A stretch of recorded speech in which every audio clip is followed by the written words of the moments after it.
Just your daily reminder that your president has a coochie where his neck should be. He has a coochie neck. Okay. It's time for our daily dose of cope. And here we have Gus, and apparently he's about to bust. He has eaten so many faces, and this little dude, this big dude, needs to take a couple of laps and walk it out. All right, y'all, there's so many stories to get to, so let's go ahead and check them out. So let's start with some of these people that voted for him 3 times. So the White House put out this statement talking about the fake news will never change. They are evil and corrupt and blah, blah, blah. And so this person down at the bottom named Ellis says, this is not the greatest economy in history. Inflation has not gone down. Jobs are a B word to find.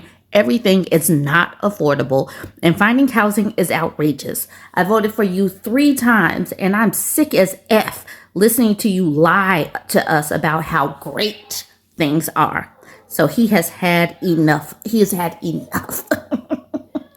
Now, this happened before the shutdown. This person named Devori was saying, Trump is asked about the possibility of a government shutdown and says what every sane person is thinking. We have a great economy going. Prices are down. We have virtually no inflation. We're respected by every nation in the world. And you know what happened?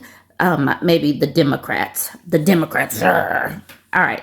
So then at the bottom, we have Leslie saying, please stop saying the prices are down and the economy is good. I voted for you 3 times, but prices are not down. Most Americans are really suffering still, especially regarding healthcare, housing, gas, and groceries. And this healthcare situation is going to get even worse since the Democrats folded and didn't even get anything as far as the healthcare situation is going. So these premiums are about to double and triple, and so many people are going to be kicked off of healthcare. Back in October, when Israel was doing that supposed ceasefire, this man named Avi Bitterman put this out. So this is October 12th. He says, let me say this as clearly as I can. Yes, I absolutely 100% effing voted for this. And he's saying, they're coming home. I can't believe it. It's actually happening. The nightmare is finally ending. And then he goes on to expound. There's a long-running meme where anytime something bad happens due to Trump, I get a nonstop torrent of people moralizing at me for voting for Trump, saying you voted for this. So when Trump finally does something good, I can at least clap back a bit. So like I said, this is back in October. Nathan was like, Avi, you voted for Trump? He says yes. And now is absolutely not the time for that discussion. Nathan asked, but setting aside the ceasefire, do you regret it? He does one of those wishy-washy answers. Kamala would have been worse and blah, blah, blah. All right, so that is October. So we're moving into November. He's saying to the Democrats/liberals, I get that you hate Trump. I get that you hate me for voting Trump. I get all the you should have seen it coming stuff. That all aside, can we please agree on this one thing? Ultimately, it's better for America that the Republican Party is not represented by literal Hitler-loving schnazis, and regardless of the past, we should do what we can to stop that from happening. There are some people like us that voted against this. You don't have to moralize this with us. You should be talking to other Republicans. You should be talking to non-racist Republicans. That's what you should be doing, not talking to us, because we knew that they were Nazis. We talked about this before. We had this discussion, Avi. All right, so that was at 8:44 a.m. on November 10th.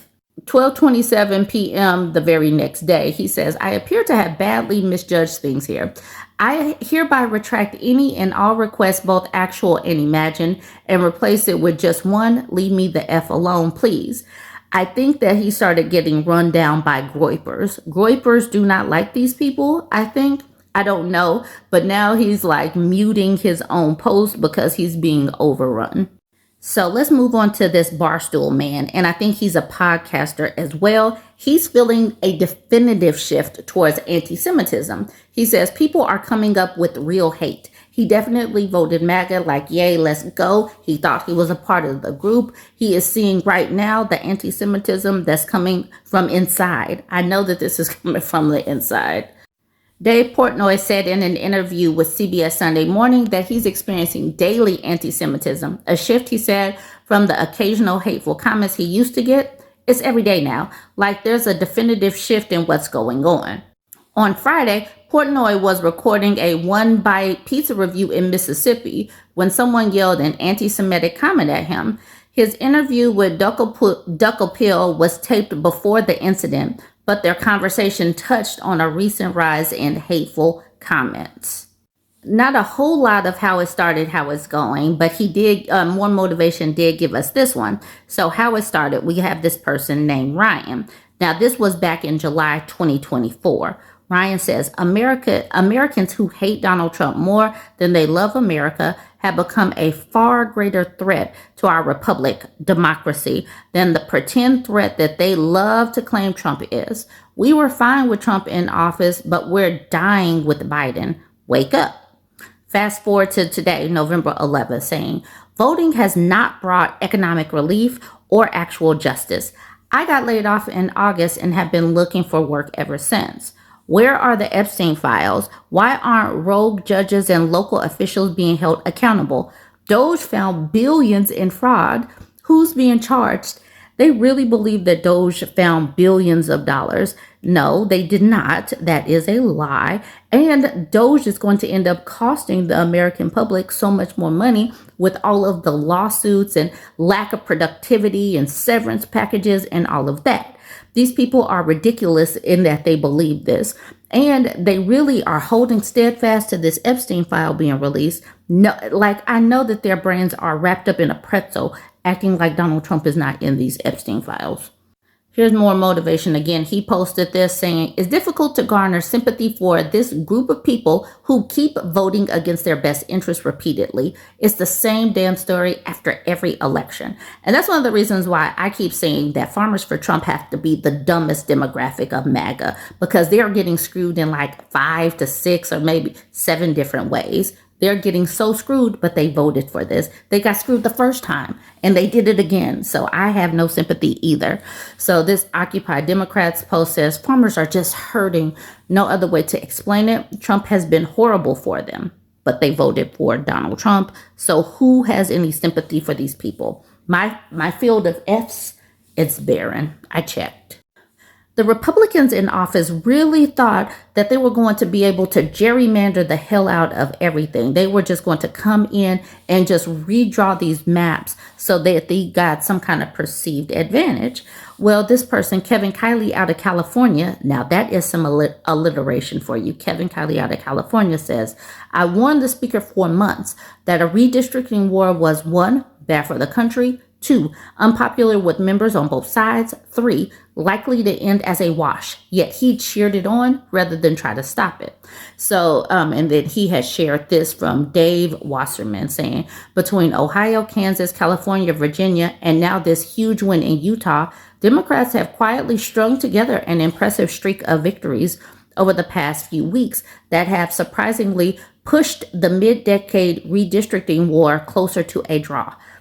They should have just put through some policies that were favorable that people would want to vote on, but they didn't do that. So they were trying to mitigate some of the damage, but the damage is going to be there. So this is a Threads post, and we have this man named Mark. Mark says, enough is enough. I am an anti-liberal socialist communist Democrat. What is that? I am an anti-liberal socialist communist Democrat. What does that even mean? My Facebook friends who are offended about it, leave my page. Who is offended by this? I don't even know what an anti-liberal socialist communist Democrat is. What does that even mean? But here's Mark saying, when is Trump going to take care of us? Prices of healthcare, food, gas, insurance rates, home taxes, and so much more. They're not going to take care of healthcare. They want people to expire. They're not going to take care of the cost of food because that was a lie to begin with. He cannot take care of the cost of food. He is not a king or a magician. These people are ridiculous in thinking that he could have. Now let's go to Georgia Kane. Georgia is definitely Trump 2024. Let's go. He's back. Now here's Georgia. President Trump, I voted for you all 3 times. I have been very proud of many of your accomplishments. I thank God you are our president.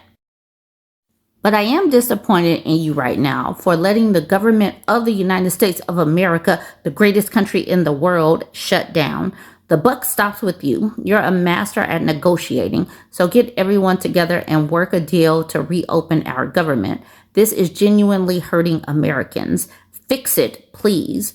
They act like this man takes accountability for anything. Like he's an actual leader. He's not. They voted in someone that shouldn't be in charge of Eliminate Stan. Y'all let me know what you think. Like, comment, and share. I think it's ironic that a woman would call 26 different churches with a falsehood claim that she was a mother in search of baby formula just to see how the church would react and how it would be just a shame that they don't step up and help in a time of need when SNAP is gone.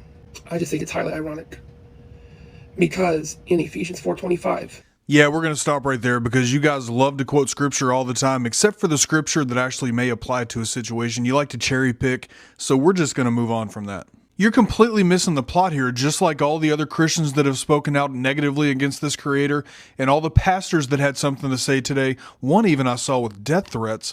But anyway, that's besides the point. You're missing the plot in that when she called these churches, they did not know that it was fake. What they heard on the other end of the line was a mother that needed help with a baby crying in the background, and 90% of them said no. There was actually one pastor that got it. They call him the Appalachian Pawpaw, and she was at his church this morning, which I think is great. But everybody else that's mad about this is mad because it pointed out what they already knew, and that is that churches are not actually out here helping anybody. 98% of American churches are not doing anything but helping themselves. You go, you pay your pew rent, and they're happy. You missed the plot, and a lot of other people missed the plot, and that is that her videos just showed